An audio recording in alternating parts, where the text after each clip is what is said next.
Since the dawn of civilization, the forces of nature and the whims of gods held sway over humanity. But 2,500 years ago, humankind experienced a profound transformation. Suddenly, there were new possibilities. This is a time when rationality overrode superstition and belief. This is an ethic which does not rely on the gods. The world is now explained in terms of natural forces. We're now responsible for our own destiny. Upheavals across the globe sparked an ambitious vision of what humans could achieve, spearheaded by three trailblazers. Socrates, Confucius and the Buddha, great thinkers from the ancient world whose ideas still shape our own lives. Is wealth a good thing? How do you create a just society? How do I live a good life? By daring to think the unthinkable, they laid the foundations of our modern world. I've always been intrigued by the fact that these men, who lived many thousands of miles apart, seemed spontaneously and within 100 years of one another to come up with such radical ideas. So what was going on? I want to investigate their revolutionary ideas, to understand what set them in motion. This time, Socrates. It's so thrilling, imagining those big new ideas could possibly be enacted there. He was the soldier whose bravery in battle was matched by the inflammatory courage of his ideas. Socrates encouraged his fellow citizens to rationally examine every aspect of their lives. Does the person who possesses knowledge in the big way know everything? You don't know? I don't know. I give up. I give up. I'm going to inhabit his world, to examine how his subversive philosophy challenged superstitious belief that had reigned for millennia, and to discover how his search for truth led to his downfall.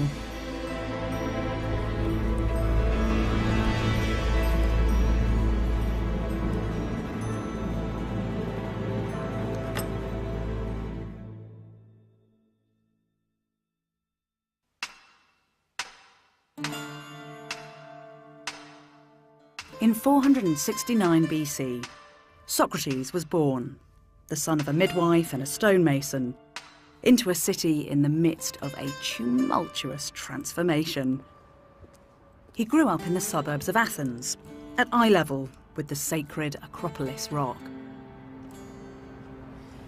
But young Socrates wouldn't have looked out over the elegant lines of the Parthenon temple, that exquisite symbol of Western civilization that still stands proud today. Instead, he'd have woken every morning to a horror. The blackened and burnt-out remains of buildings brutalized by war.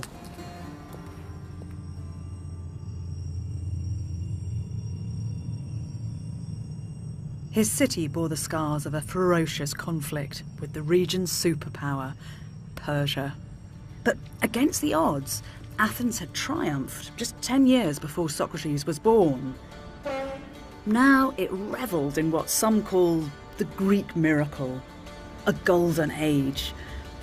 Burgeoning trade flooded the region with new wealth and, crucially, with new ideas. But the key ideology that would shape young Socrates' life belonged to Athens alone. Because here, around 508 BC, democracy, the power of the people, was born. Virtually overnight, all adult male citizens found they didn't just serve the state, they were the state. You cannot overemphasize how electrically exciting this must have been. Ordinary men were selected randomly at lot to hold the very highest of offices, the equivalent of being head of the Foreign Office or Home Secretary for one day.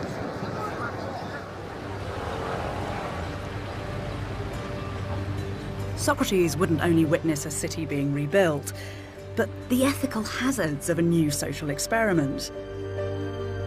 As he was growing up, democracy too was finding its feet. Ordinary Athenians now had the potential to determine their own future, but their fate was still very firmly in the hands of the gods. Gods, demigods and spirits were believed to be everywhere, influencing people's everyday lives. If I'd been looking out over Athens during Socrates' lifetime, then this scene would have been thick with smoke and the smell of sacrifice would be heavy in the air as Athenians frantically rushed around trying to keep their gods on side. All 2,000 of them. This pantheon of gods gave people a sense of their place in the universe. But in these exciting times, a few were daring to question religious convention.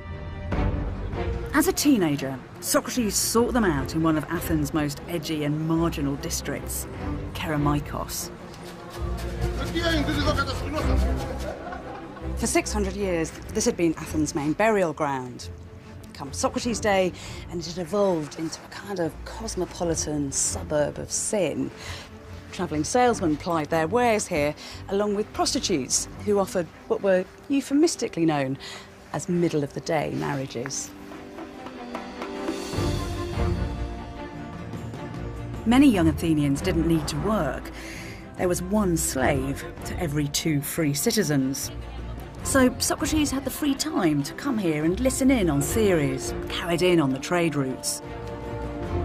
He encountered thinkers from the Eastern Mediterranean whose ideas had, for over a century, confronted traditional explanations of the cosmos.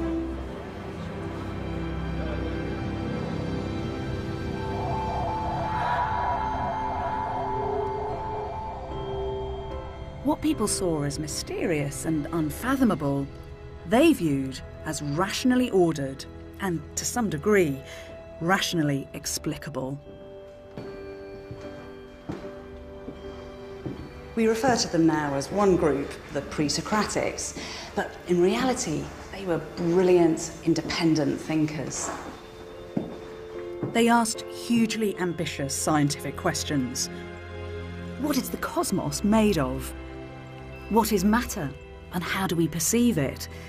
Their answers, in some cases, undermined the role of the gods as rulers of the cosmos. Their abstract theories, obviously conceived without the help of scientific instruments, that the universe was made of atoms and empty space, that water was the fundamental element of the world, and that the sun was one giant red-hot rock, were wildly provocative. The scale and audacity of their thinking was breathtaking.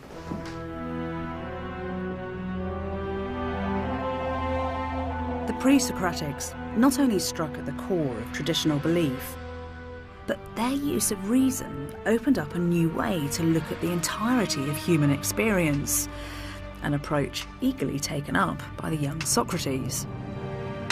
Suddenly, it's not just tradition or myth or religious hierarchies that are telling you how to make sense of your world, but rational debate, systematic thought. Just like those other groundbreaking philosophers of the age, Confucius in China and the Buddha in what's now India, Socrates and his contemporaries are daring to harness the power of the mind to explain the world around them. This is a quantum shift. Confident, brave new world Athens didn't seek to suppress this new spirit of inquiry. The city became a magnet for innovation, thanks in large part to the man who would dominate Athenian politics for almost half of Socrates' life, the visionary politician Pericles. He gathered thinkers and artists to advise him and set about making democracy the dominant ideology in the Greek world. He glorified the streets with sumptuous statues and fetishised democratic principles. Athens built warships called Freedom and Freedom of Speech. Yet Socrates would understand all this success had its flip side. Democracy's high ideals would need to be interrogated. A later source tells us that Socrates declared beautiful statues, high city walls and warships are all very well, but what's the point if those within them aren't happy? So we have to imagine a young Socrates walking around this fabulous, febrile city, beginning to ask those big questions that are still utterly relevant today. Is wealth a good thing? Can a democracy itself create a just society? What is it that makes us truly happy?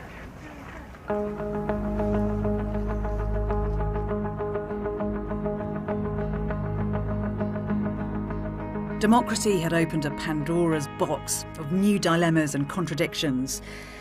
As he reached adulthood, Socrates would become the one to point them out, a constant irritant, known as the gadfly of Athens, an infamous celebrity of his day.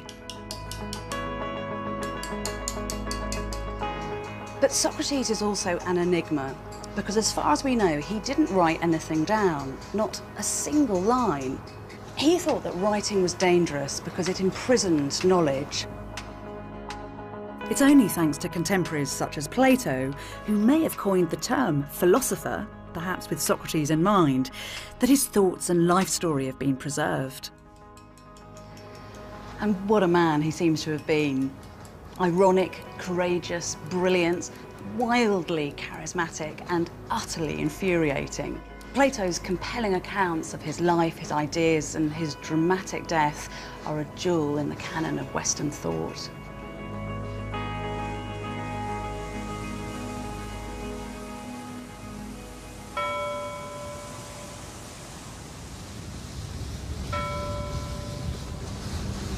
When we think of the ancient Greek philosophers, we often visualise them as they've been portrayed in Renaissance works of art.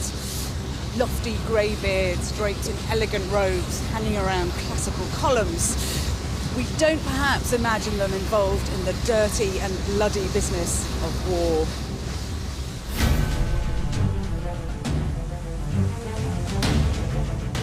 Athens' appetite for territorial expansion seems to have been sharpened by the collective will of democratic voters. Socrates, like all male Athenian citizens, was expected to fight. He was in his late 30s when he was sent here to Potidæa to help take control of this strategic city in northern Greece. It's from this time of war we get sharper textual details of Socrates' life. The man himself starts to come into focus. His vision, his physical courage, his eccentricities, and a man with something momentous on his mind. The fighting was fierce, and for 3 years the town was besieged. In desperation, locals turned to cannibalism. Yet, in amongst all these horrors and the pity of war, somehow Socrates found stillness.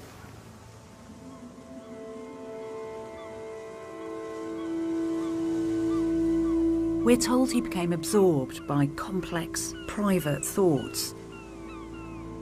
In the depths of winter, wearing just a threadbare cloak and with bare feet, he stood for 24 hours at a stretch, stock still, lost in his own mind. Unlike the pre-Socratic thinkers, Socrates came to believe that understanding the cosmos was an esoteric diversion from something far more important. Studying the secrets of the stars was all very well, but human affairs had far greater urgency. So Socrates did something truly groundbreaking. He turned rational thought inward to solve the mortal dilemmas we all face. He threw all his energies into resolving the fundamental questions of human existence. What kind of a life should we lead? What sort of people do we want to be? He's the first individual in the West to put ethics at the very heart of his philosophy.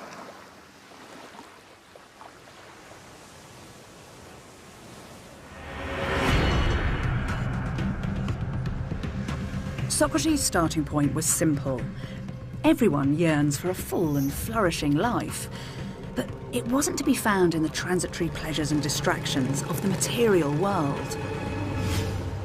Socrates believed we can only realise our human potential when we nurture the most precious, the most permanent part of our beings, our souls. When we do right, we protect our soul. When we do wrong, we harm it. Knowing right from wrong was fundamental to every aspect of life. And in 5th century Athens, the issue was acute. As many as 4,000 legal cases were heard each year. Democracy had revolutionised the law courts. Now, any male citizen, from aristocrats right down to fishmongers, could be a judge for the day. We're told Socrates found such amateur governance troubling.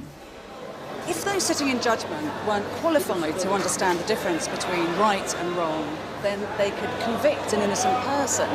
They'd be punishing someone who didn't deserve to be hurt. But in Socrates' view, the innocent person would only suffer physically. It's the jurors who would be harming themselves much more. By unknowingly doing wrong, they would inflict terrible, lasting damage to their own souls. In order to protect Athenians, Socrates needed to teach them. The only evil is ignorance, he said. But Socrates faced a problem. The Greeks did have an ethical framework of sorts, but it wasn't either clear or consistent. The destiny of all Greeks was in the hands of the gods. They were venerated, even though their personal lives were pretty short on moral guidance. Capricious and vengeful, they fought with each other, they slept with one another's wives, they abducted mortals. And appropriately, the gods didn't seem that interested in human morality either. Living a good life didn't guarantee favour with the gods. Respecting their power and offering the most expensive and bloodiest sacrifice was a much safer bet. Greeks did, however, believe there were 5 virtues: justice, temperance, courage, piety and wisdom. But in practice, these virtues were slippery, shifting ideals. What was considered just or pious for an aristocratic man wasn't necessarily the same for a slave woman. In Socrates' experience, traditional moral thinking, the kind taught by elders and priests and epic poets, just didn't stand up to scrutiny. His philosophy became a search for more robust, universal definitions. Socrates thought that all the virtues were interlinked. They couldn't be separated. He thought of them as one thing, something he called knowledge of the human good.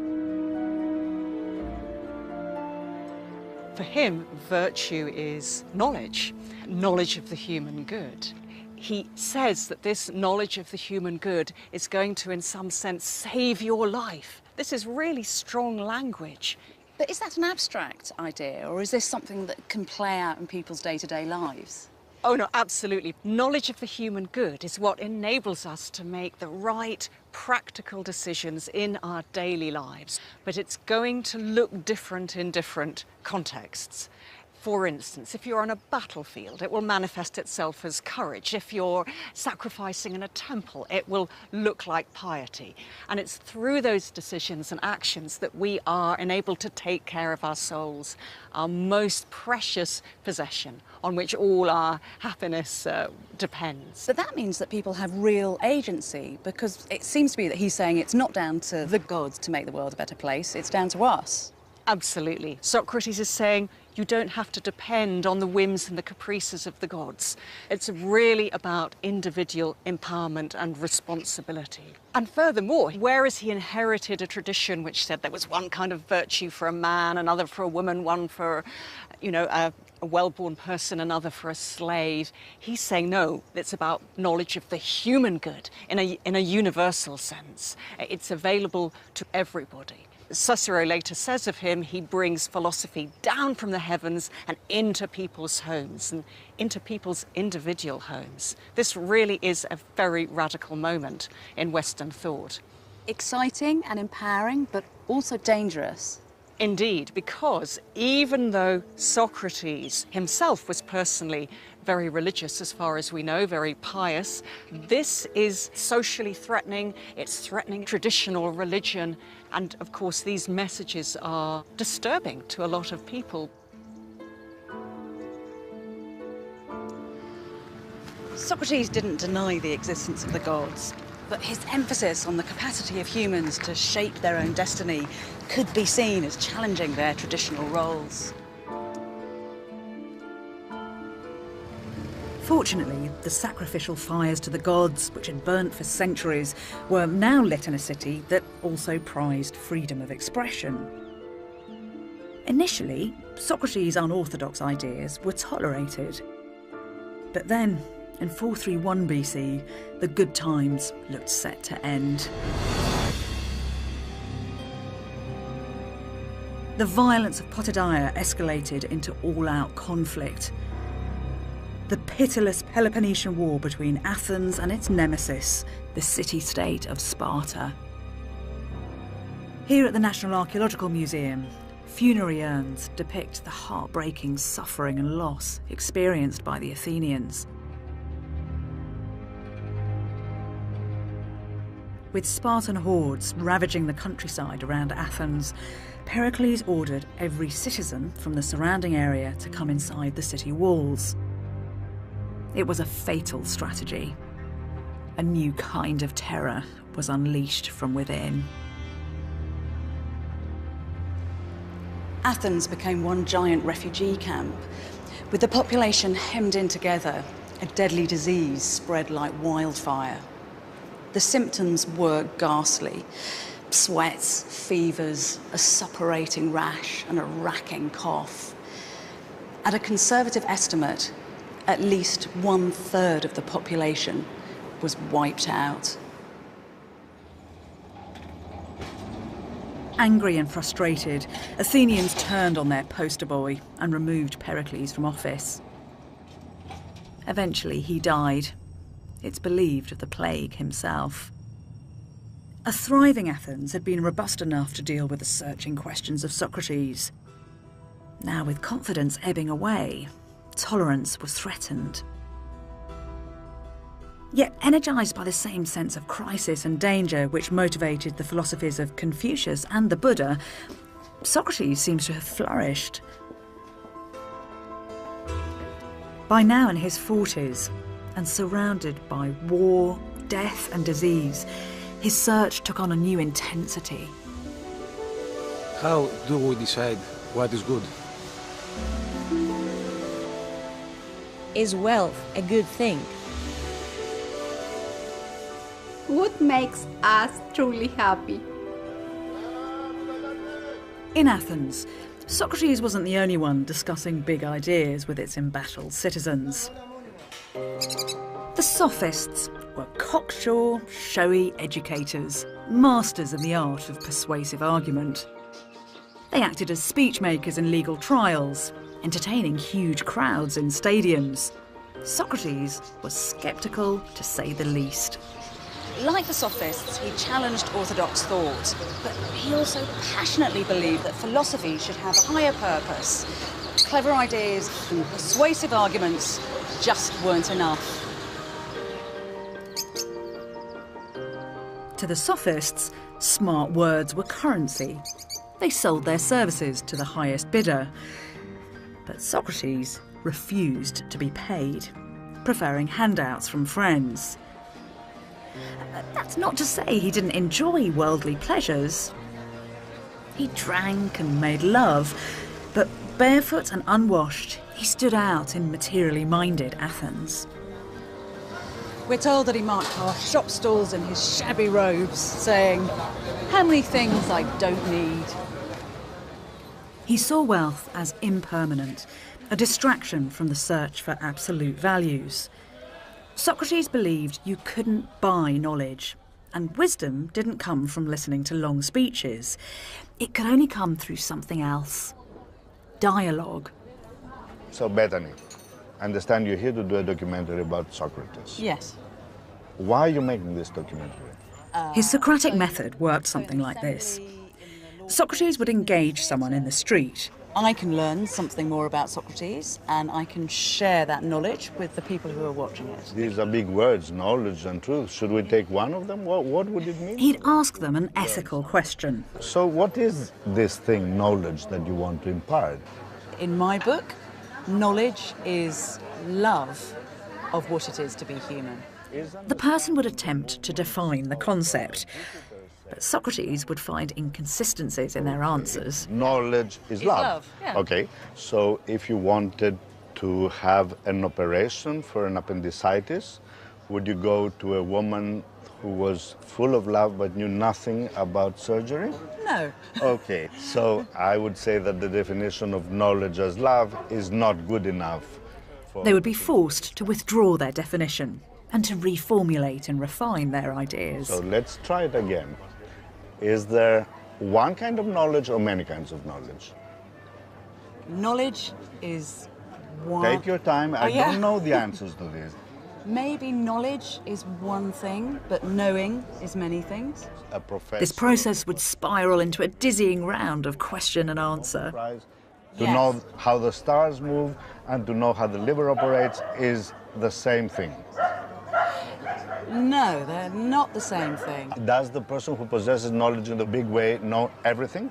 Between those two, who is probably the best scone maker? The one who... I don't know. I don't know. Come on. I give up. I give up. Socrates likens his role to that of a midwife who helps to nurture and deliver the thoughts of others. But it was never an easy birth. I have to say, the one thing you've proved to me is that I know nothing. No, that's me. I am the expert at making other people know things, but I'm no good. I know nothing, and that is the only knowledge I claim for myself. That Socratic method is fascinating and stimulating, but it is also infuriating. Yes, because it's in an oral context, the way we do it, and Socrates famously believed in the supremacy of the oral over the written. And that also stirs up the emotions. Yeah. First of all, in his pretense of being the fool, the ignorant man. Of knowing nothing, yeah. Yes, and because that is his tool, that he turns, in fact, against his friends or opponents, as you may take it, and makes them admit to things that they don't want to admit to by playing essentially the fool, saying, I know nothing, I know nothing. I can only ask you to tell me because I know nothing. So he laid an emphasis on definitions, then on what he called diaresis, division, of breaking down a problem into little parts, analyzing it, and then attacking each one separately, and then trying inductively to group them back together into a more general concept. So Socrates uses that to make people become aware that things they consider simple and elementary and basic, and that they know, they in fact don't know. And what about the modern world? Do you think we could have the modern world without Socratic debate, without questioning what it is to be human and what it is to be human in the world around us? Well, I think that the best way to find Socrates' place in it is to see that the opposite of the Socratic method essentially is fanaticism and dogmatism. And in that sense, the modern world very much needs an antidote to those things at every level.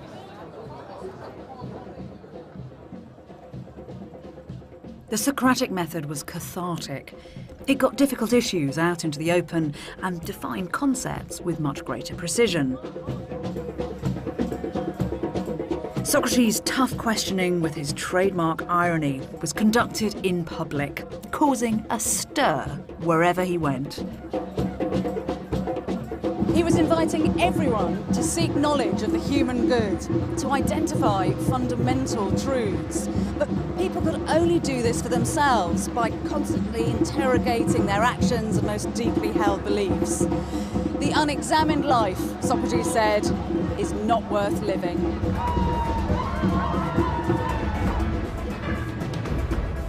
But there was a problem.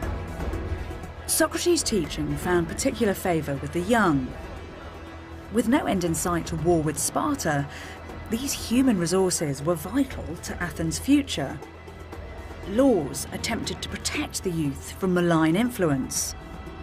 Encouraging them to think for themselves was fraught with danger.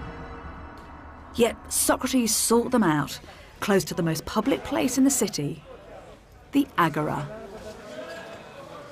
Across the ancient world, commerce was increasingly a driver for change, and that was felt particularly keenly here in Athens. The Agora was a buzzing market, a place where people came to exchange goods and gossip. Socrates loved sharing his ideas here. It's from agora we get the word agoraphobia, a fear of open spaces. There was anxiety back then too, as under-18s were barred.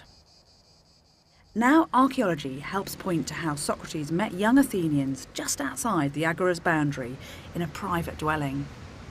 So we're right on the edge of the agora space, and we're in between the public space and the private space behind us here. And this wall behind us right here is one of those private establishments. And we have a later source that mentions Socrates visiting the house of a friend of his, and we have this figure, Simon the Cobbler, and he's hosting young men. So we have the literary source, but what's nice is that during the excavations right here, they found hobnails, they found bone eyelets, and then they also found a cup. And this is the amazing bit of evidence, really, because this cup has the name Simon scratched on it.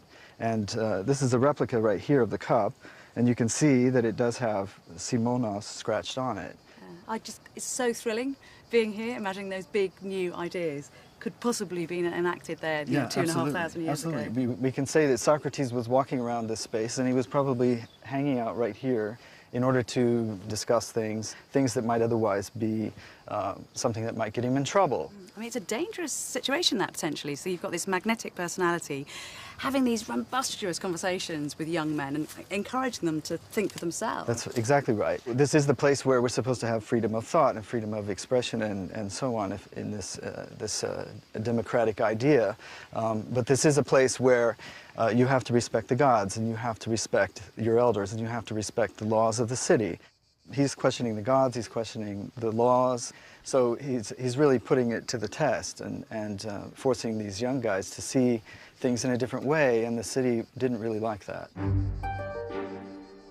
Socrates was storing up trouble, especially as some of his devotees were confident young aristocrats, the city's future leaders.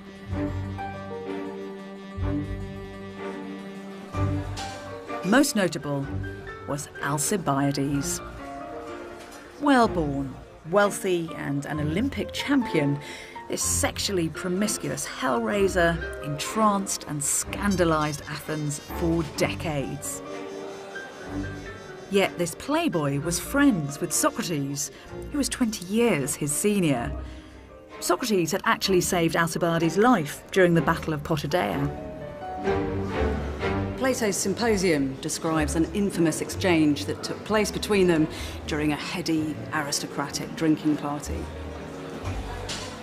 A drunken Alcibiades, we're told, crashes the discussion, which turns to the question of beauty.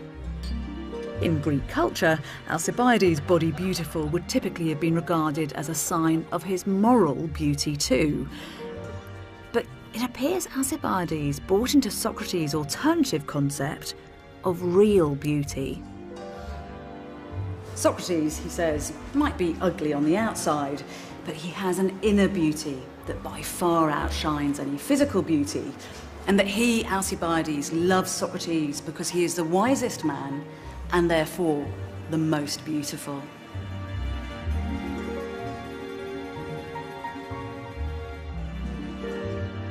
However, when it came to achieving inner beauty for himself, Alcibiades was woefully out of step. He thought his good looks could help him, but his cocky plan to seduce Socrates was rebuffed. You're plotting to get real beauty in exchange for its appearance, Socrates said. That would be gold for bronze.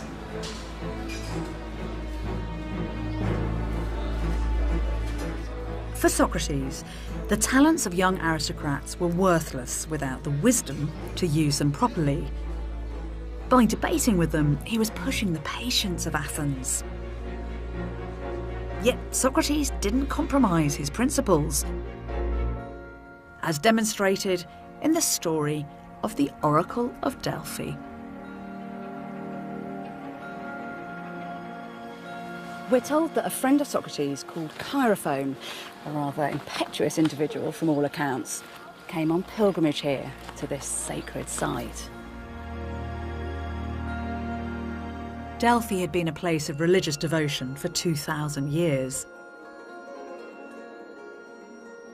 Chaerephon, in time-honoured fashion, climbed the sacred way to ask a question of the god Apollo, who spoke through a priestess.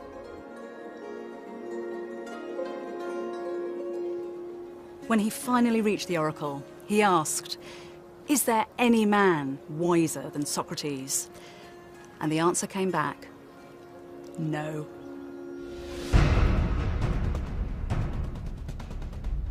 Chaerephon took the message to Socrates, who in typical manner questioned the oracle's words. Even the words of Apollo, a god, for heaven's sake, was subject to Socrates' scrutiny. He set about cross-examining people who had a reputation for wisdom or a particular kind of specialist knowledge. After questioning public officials, poets and craftsmen, he discovered that they all lacked the wisdom they claimed. Eventually, Socrates concluded that the oracle was indeed right. He was the wisest of men, but only because, as he put it, I don't pretend to know what I don't know.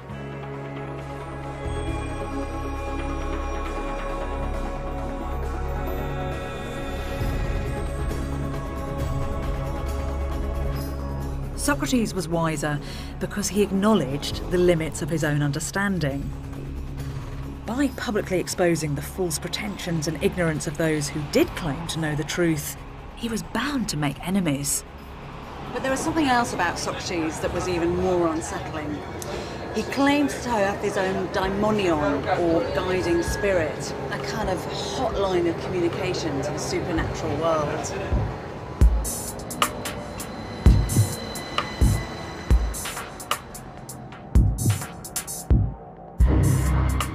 This daimonion spoke to him during trance-like episodes.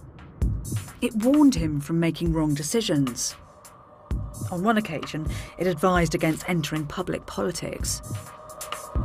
Socrates' followers would have been in awe of this uniquely personal divine calling, but the average Athenian would have been confused and deeply disturbed by it. Don't forget, this is a time and place where ritual, devotion and belief all take place out in public as part of a shared experience. Not only that, but Greek folk culture imagined the world to be infused with spirits, not all of them good.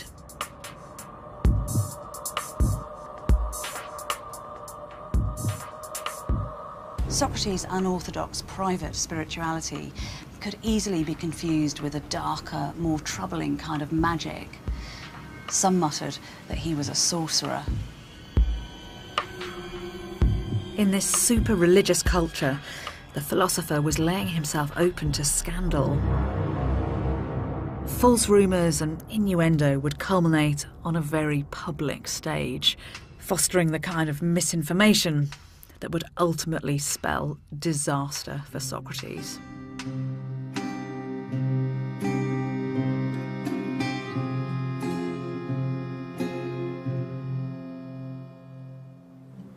Picture Socrates bustling up here to the Theatre of Dionysus in spring 423 BC, buying some snacks to munch during the show, chickpeas, figs, nuts, settling down to watch the drama.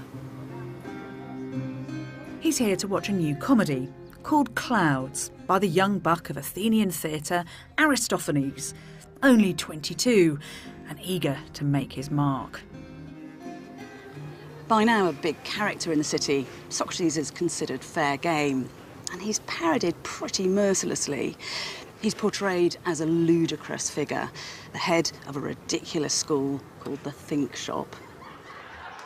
What's that? Up in the air, in a basket. That's Socrates. Oh, Socrates! Socrates! Could you please tell me what you're doing up there? Walking on air. Circumcogitating the sun. Socrates' character was merged with other intellectuals who were arousing popular suspicion. The devious sophists, who undermined society by making the weak argument defeat the stronger, and the pre-Socratics, who in some cases displaced the preeminence of the gods with their science. We're told that Socrates actually came to the theatre to watch Aristophanes' Clouds. What could it have felt like to see himself portrayed in that way? I think he must have been amused. There's this anecdote of Socrates actually standing up in the seats of the theatre so that those who didn't know him knew who he was and what he looked like as his character was being ridiculed on stage. So I think Socrates was detached from all these standard norms of society, and I think it's possible that he might have enjoyed that. Yeah. On the face of it, this is all very amusing, but do you think that Socrates should be worried by the way that Aristophanes is choosing to portray him?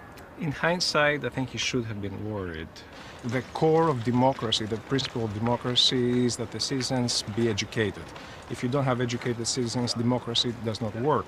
The theater was a major tool for educating the Athenian citizens, and the memory of that portrayal would have remained for decades to come, as a whole generation of Athenians would have been exposed to it. It's the ancient equivalent of trial by media. It is, in 5th century Athens, yeah.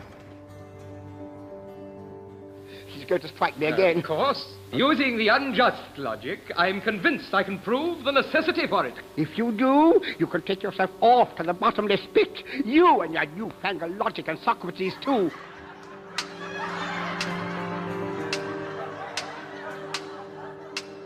But the cracks appearing in Socrates' reputation were nothing compared to what was happening to Athens itself.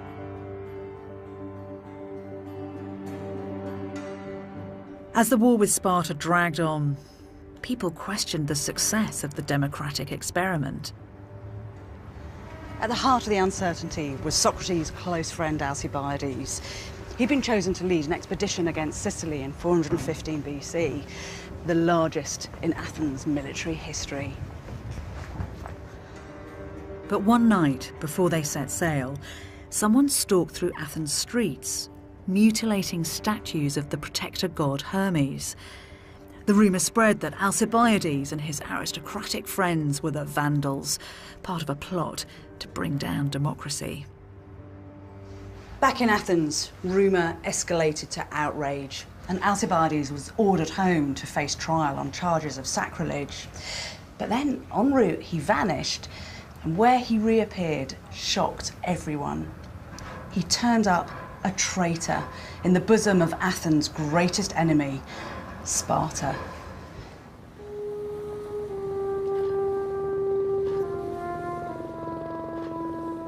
Alcibiades' damaging defection exacerbated the anxieties of a God-fearing public. They needed a scapegoat, and Socrates was tainted by association. But he seems unconcerned, doggedly pursuing the knowledge of right from wrong above all else.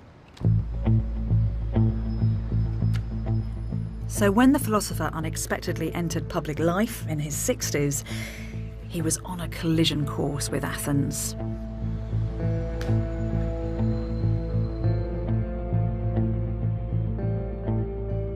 He became presiding officer in an emotionally charged case whose drama was played out here on the hill of the Pnyx.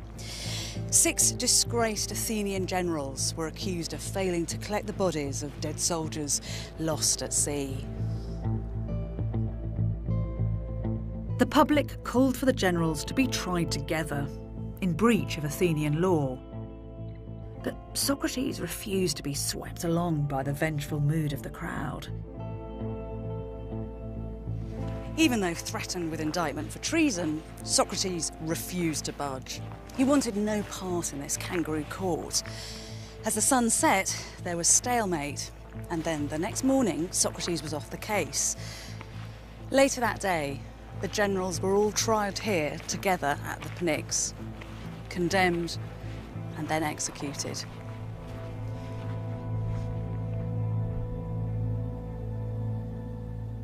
To me, this case embodies one of the most important ideas that Socrates has been developing all his adult life, which is that one should never take revenge. And in this, he's completely turning on its head one of the foundational tenets of traditional Greek morality, which said that you should help your friends and harm your enemies.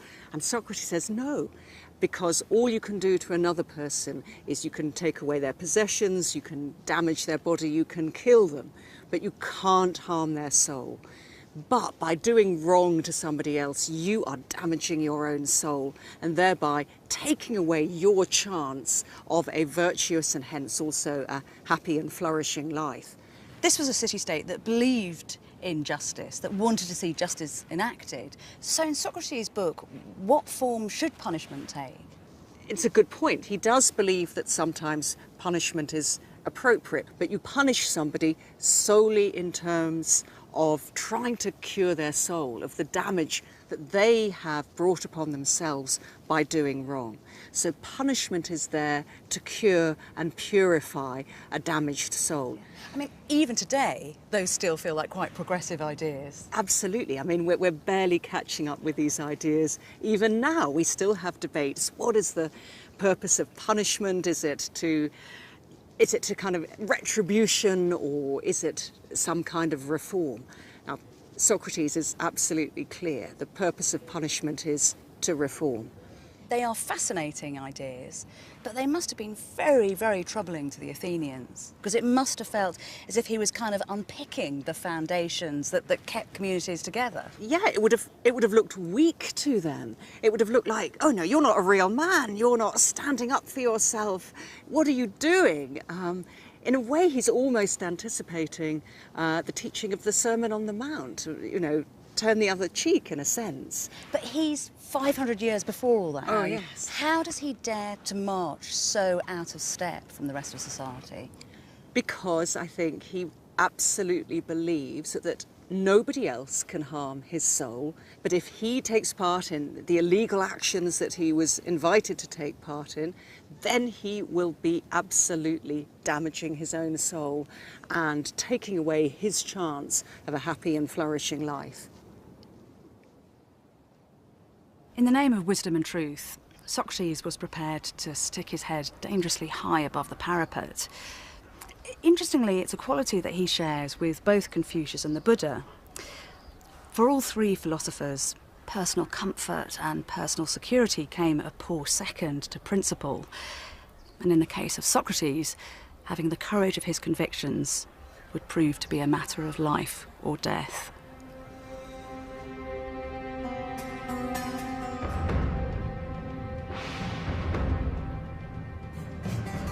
As Athens' enemies closed in, society turned in on itself. Freedom was a luxury it could no longer afford.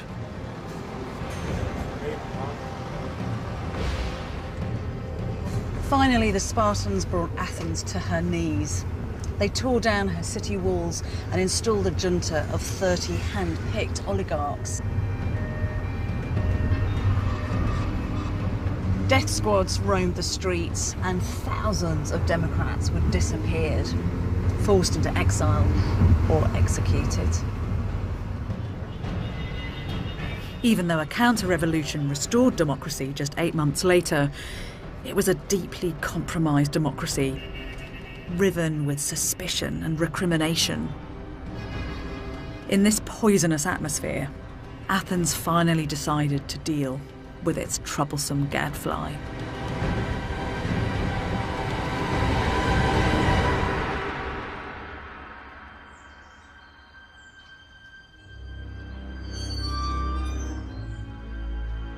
In 399 BC, at the age of 70, Socrates was back in court.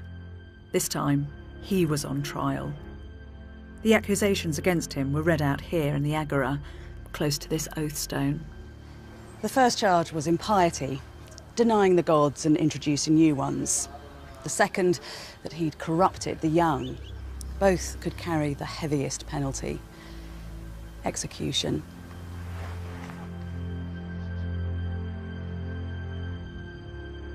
The trial took place in a religious court. Using the latest technology, a water clock measured the 3 hours allowed to the prosecution's case. Were his accusers politically motivated? Was he being scapegoated for his association with prominent anti-democrats like Alcibiades? Perhaps.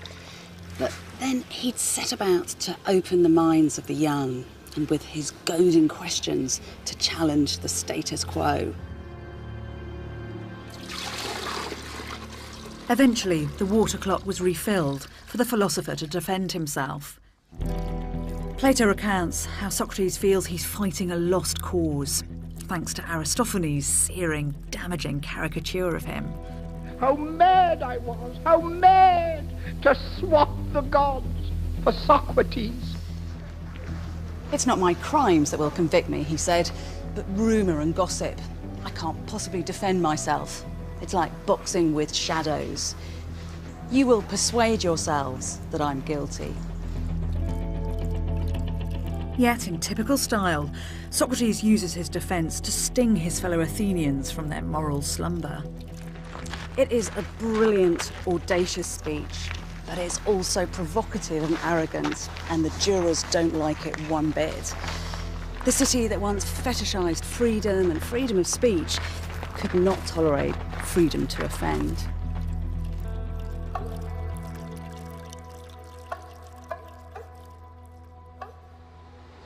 Socrates was judged by at least 500 men, chosen at random and recruited from all over the traumatised city-state.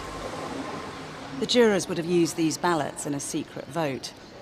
A solid stem for acquittal, a hollow for condemnation.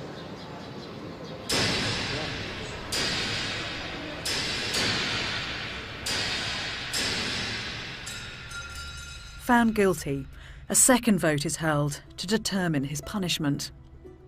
Socrates has the chance to avoid execution by proposing a lesser alternative, typically a fine or exile. Instead, by speaking freely, democratically, he seems to invite martyrdom.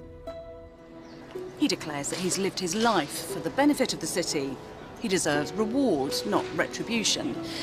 He suggests dinner in perpetuity at the citizens' expense. Socrates' irony loses him more support in the second vote. It seems he takes the news philosophically. The jury couldn't harm his soul, but they had harmed their own. Now I go to die and you to live. God only knows which is the better journey.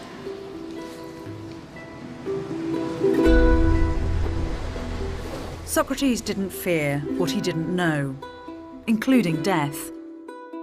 The man the oracle proclaimed to be the wisest was now on death row for putting his own philosophy into practice.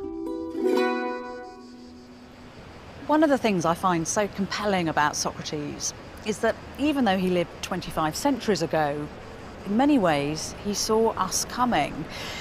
He denounces an obsession with looks, with material goods, with spin and with fame. He wasn't just exploring the meaning of life, but the meaning of our own lives. Just listen to this. Oh, my friend, why do you, who are a citizen of the great and wise city of Athens, care so much about laying up wealth and honour and reputation, and so little about wisdom and truth and the improvement of the soul? Are you not ashamed? Socrates would have to wait a month for his execution, a sentence intended to silence him. But Socrates' death at the hands of the people provided the perfect ingredients for his resurrection as an ideological martyr, a kind of blueprint philosopher. And ironically, what secured his legacy was the very thing that he disregarded throughout his life: the written word. His supporters wrote detailed accounts of his extraordinary life, immortalising his ideas and his spirit. Through their words, his game-changing, history-making voice endures. Still asking those probing, universal questions, which even today are at the heart of our value systems. What makes us good? What is justice? How can we be happy? Socrates was the inspiration for Plato and Aristotle, two giants of philosophy whose ideas would shape Western and Eastern civilization up until today. Following Socrates' death, Plato abandoned his political ambitions in disgust and set up his academy, which would continue as a centre of learning for close on 1,000 years.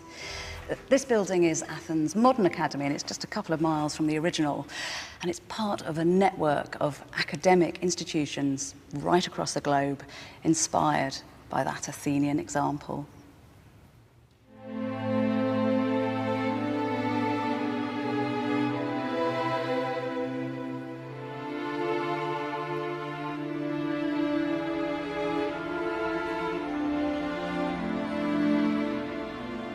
On the day of Socrates' execution, his distraught friends and family came here to the Agora. The place where Socrates had once walked freely was now his cage. But he is serene. Calmly, he lifts the lethal little cup of hemlock poison and drinks.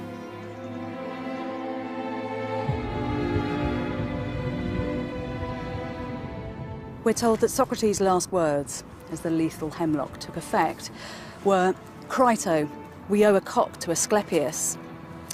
With this cryptic message, even on the brink of death, he kept his followers and future scholars guessing. Was he proving himself pious by invoking one of the city's deities? Or was he ironically giving thanks to the god of healing for relieving him of the sickness of existence? Socrates might have been infuriating, but his tenacious questioning of what it means to be human still has absolute resonance.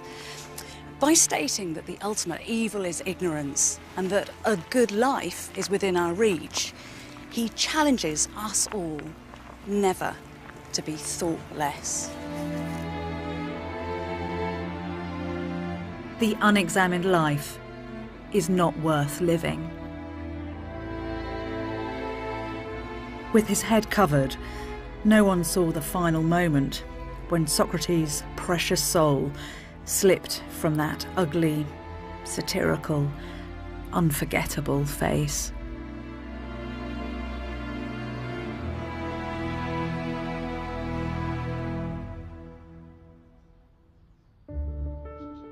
If the mind of Socrates has made you think, then explore further with the Open University. To discover how great minds have influenced our thinking today, follow the address on the screen and then the links to the Open University. Next time, I investigate the gentleman philosopher Confucius. His attempts to influence the rulers of his day ended in failure. Yet his vision of harmonious society inspired by the sage kings of the past would eventually shape one of the world's greatest civilizations.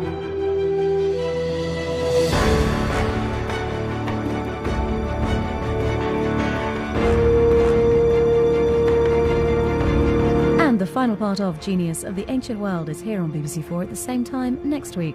Coming up this evening, we're exploring a city beneath the waves in Pavla Petri in just a moment. And then Bethany's back in an hour as we're dredging up the evidence for Atlantis at 11. Stay with us.